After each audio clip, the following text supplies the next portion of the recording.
जय माताजी मित्रों। आज आप पशुपालन विषे बात करिए तो पशुपालन अंदर अत्यारे खरवा मोवाना रोग चाली रहा है। बराबर जबरदस्त खरवा मोवा तो गाय के भैंस हो तो पण एकदम सुमसाम थी जाए। एने ताव आवे, एना लक्षणों से ताव से मोढ़ा में लाल पड़वी एवा लक्षणों। पछी खावानुं छोड़ी दे, दूध उत्पादन घटी सके।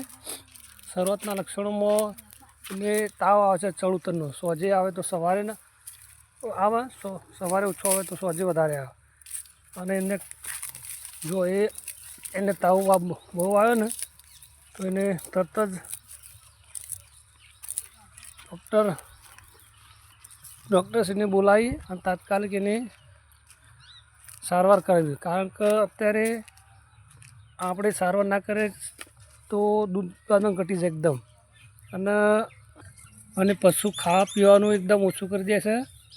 पशु मोढ़ा में सतत लाल पड़े रहे छे, लंगड़ातुं हेडे पशु। एटले एना माटे देशी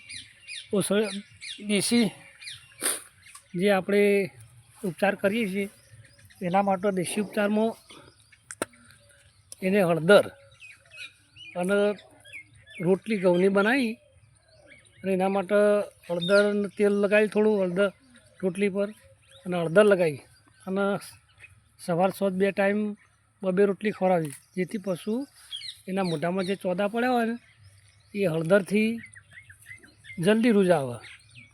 अने सारवार तो तात्कालिक करावी पड़े, कारण के जो आपणे सारवार ना करावीए डॉक्टर जोड़े तो पशु वधु बीमार रहे।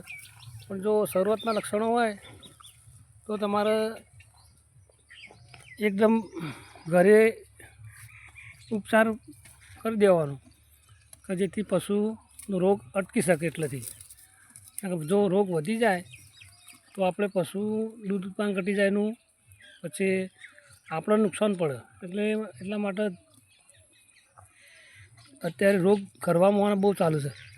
એટલે ખરવા મોવા અટકાવવા માટે તો તમારે રસીકરણ કરાવવું જરૂરી છે। જો રસીકરણ કરાવશો તો ખરવા મોવા અટકી જશે। મિત્રો અત્યારે આપણે પશુધન સાથે સંકળાયેલા છીએ, ખેડૂત તો છીએ ખાસ। જમીન આપણે વાવીએ, ભાગવી વાવીએ, ગમે પશુ રાખીએ, પણ પશુનું જો આપણે નુકસાન પડે તો આપણને બહુ જ આર્થિક નુકસાન પડે।